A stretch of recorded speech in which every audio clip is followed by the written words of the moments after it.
very... So what are you? Do you believe in a specific I'm religion? not religious, but I like to read religious texts because it's interesting and maybe I'll find something I find. What about the idea of God's existence? Do you believe in a creator, higher power? I feel like it's a bit reductive to reject it entirely. You reject it? No, I don't. It's reductive to reject it, you're saying. Okay. So what is your position on it? I like to think that if there's any divine being there, kind enough to let me know that... Is it okay if you come a little bit closer? Because I can't hear you what you're saying, sorry. I like to think that if there is a God, they'll be cool enough to let me know that they exist. Okay. How would they let you know they exist? Well, this is the problem. The argument is that they let us know that we exist by the sheer miracle of existence. But existence isn't always fun, so I don't know if that there is a God who's kind all the time. So let me ask you this question. If this life was a test, and that test is whether you will believe in God and follow His commands, and whether you would reject Him, would it make sense for God to give you a sign that He exists while He's testing you whether you would believe in Him or not? My main issue is that I am not entirely convinced in the merits of the notion of free will. And the idea that I'm being tested, therefore, is kind of uncomfortable to me if I don't believe that I can make decisions in any other way that I've made decisions before. I don't believe you. Sorry? I don't believe you. You don't believe me? Yeah. I know you live your life knowing that you have a free will to choose what you do, what you're choosing. You believe you chose to come here. You believe you're speaking to me now by choice and you can walk away anytime you want. I can walk away, but I only came here because I know this exists. No. But you came here assumes that you made a choice. Not necessarily. You said I came here. I was not forced to come here. That's a semantic argument. We're arguably the very... No. I'm talking about what you believe. No, I know. But I haven't been convinced yet. No, it's not about being convinced. But you agree with me. You operate on your life based on you choosing things that you know you're choosing things that no one is forcing you. Because I've never... So if I kill you right now, or you don't believe that I should be blamed for that? That's not my argument. My argument is essentially, you're trying to say that morality doesn't exist. No. I'm trying to say that if I do that, I should not be held accountable because it was something forced. I didn't have a choice in. Well, that's what you're saying. That essentially morality can exist if free will doesn't. When if you kind of take a religious position, morality only exists as the things that justify logically actions that must happen as a result of free will. Okay. So I'm curious. I've never. No, but how do you, but I didn't feel like you gave me an answer about what you just said. You know. I've had various priests. We're having a nice discussion. I'm not trying to trap you. My religious background is mainly Catholic. Okay. And I've had various discussions with priests and religious officials that I know, who've always tried to convince me that free will is an absolute given. But I've never really been comfortable in my mind that the decisions I've made in life could ever have gone any other way than the way that they have. Okay. So I struggle with that. No, actually the Quran has a very interesting verse about that. Is that the Quran says what you're saying, and it says that people who don't believe use that as an excuse not to believe. Interesting. Right? So it says that قال الذين كفروا لو شاء الله, those who disbelieve, they said, if Allah willed, you would not have disbelieved. Right? So Allah says this is how they disbelieve and this is how their ancestors disbelieve, using that excuse. So it's an excuse then? Yeah, exactly. That's what I'm saying to you. I don't believe you, and I know that deep down you know that you're living. When you do your day-to-day things, you do them based on you making your choices. But when it comes to belief in God, all of a sudden this idea of free will comes into the picture, which to me is a bit inconsistent. It is like the same people who come to me and say, I do not know if this existence is real and this and that.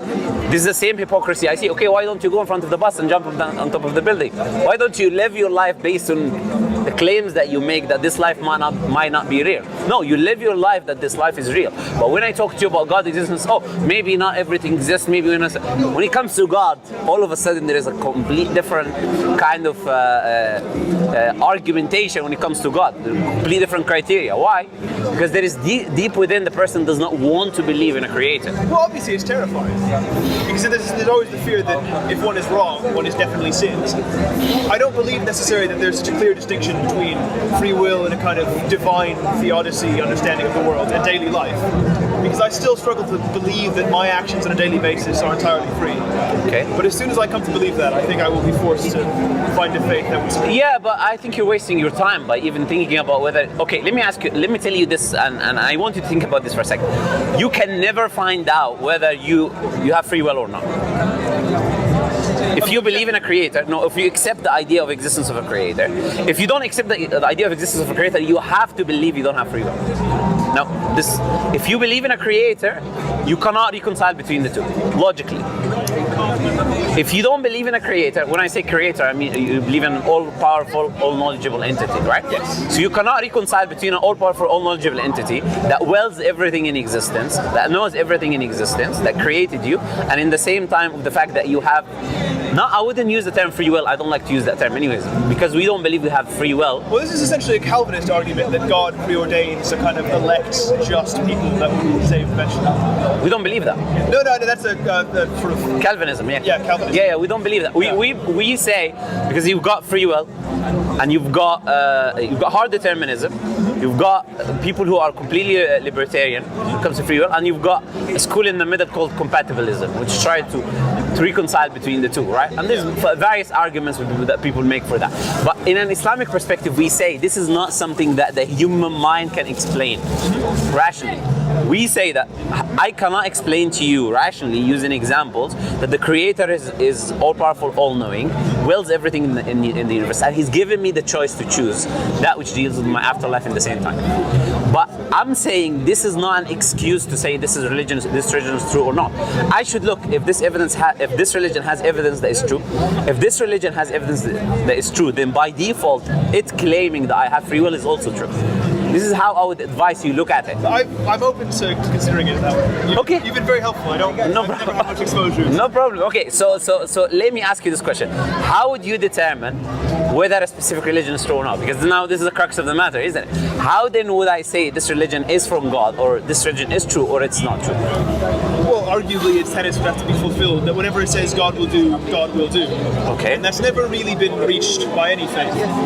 Some of the most hilarious things I've read about in Christian theology are where they kind of... My favorite thing I read about was a belief called millenarianism, where in the very early Christian church, they had the belief that essentially, because in the book of Revelation, it says that in 1,000 years God will come back and judge everyone. It says specifically 1,000 years. I know. And then when that didn't happen, no one knew what was going on. That's not the only false prophecy in the Bible. But what I'm saying is, for example, where Yes. the only way we'll ever find an objective proof is if a very specific tenet of the faith I like what you said. is objectively I agree with what you said. and I don't think that's really happened to me for any faith. That's the point. What you're saying, I love what you're saying, because I'll tell you what, it's a sign of sincerity, what you're saying. Because most unsincere people, what they would do, when I ask them for a criteria, they would claim there is no criteria. Okay, what will prove to you that God exists? Nothing really can prove that God exists. Okay, what are you asking me to ask to show you that God exists there? Which shows the inconsistency and hypocrisy of some atheists, right? But the point is, you're showing sincerity because you're actually given a criteria. Now, the point is, if I were to show you now that Prophet Muhammad 1,400 years ago made tens of predictions, And that they were all right, and they will all right, I would believe. they will all happen, but this is the case, right? Let me give you some examples of what the Prophet, and the challenge is to find something that he said will happen in a specific way and it didn't, like you were saying, that he says this will happen and it doesn't happen. Prophet Muhammad made tens of predictions. I'll give you just a few examples of what he said. The Prophet ﷺ, he said, you will see the barefoot Bedouin Arabs competing in building the tallest buildings. Alright? So who are the barefoot Bedouin Arabs? Bedouins are people who live in the desert. I'm familiar Yeah, with because most people don't know for some reason, right? So where's the tallest building in the world today? sorry? They're all in Arabia. Yeah. And then one of the largest clock in the world is in Mecca. Mecca is Absolute. itself right to very tall Absolute. buildings. Absolute. But you can argue then that it's a self-fulfilling prophecy. Exactly, and this is how I'm going to answer you right now. First is that the Prophet ﷺ and the Quran as well commands you not to spend money in things which are not useful, not to use money. So it's not something that the Prophet told the people to do. It's to be, if you're wasting your money on things which are not important and people are dying of hunger, the Prophet would tell you not to do that. He would tell you the opposite. So you're not really following what the Prophet says. That's the first thing. The second thing I would say is, how did they get the financial capacity to be able to build the buildings anyway? What happened? Sorry?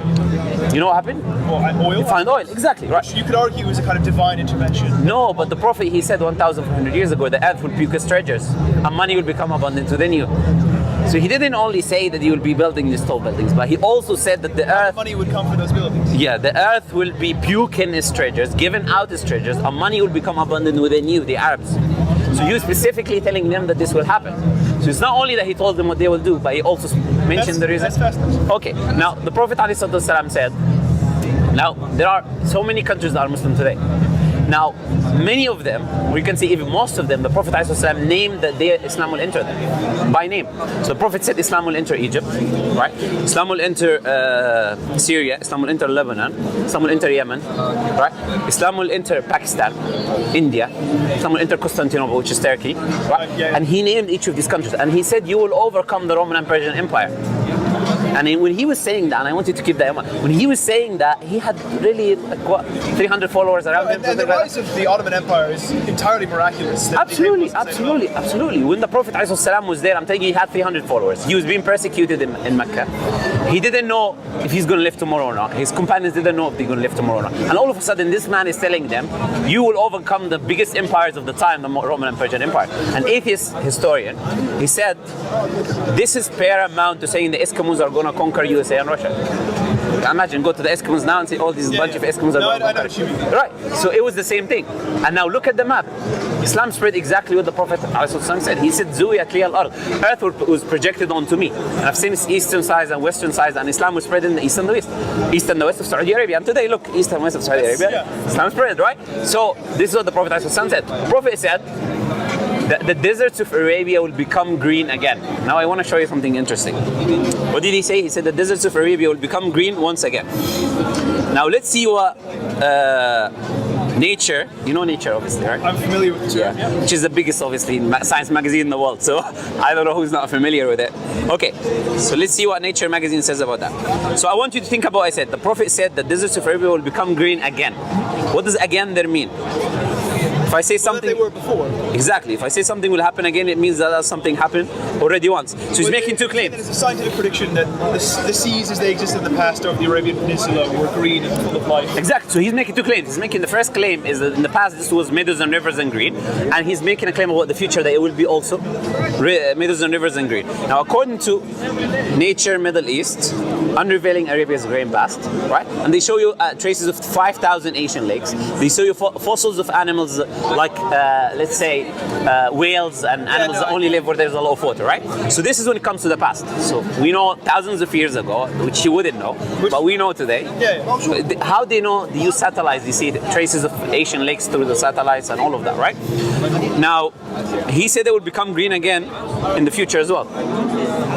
So this is the deserts of Arabia. Look, 1987, 1991, 2000, and 2012. NASA, yeah? So you see the huge difference that is happening. So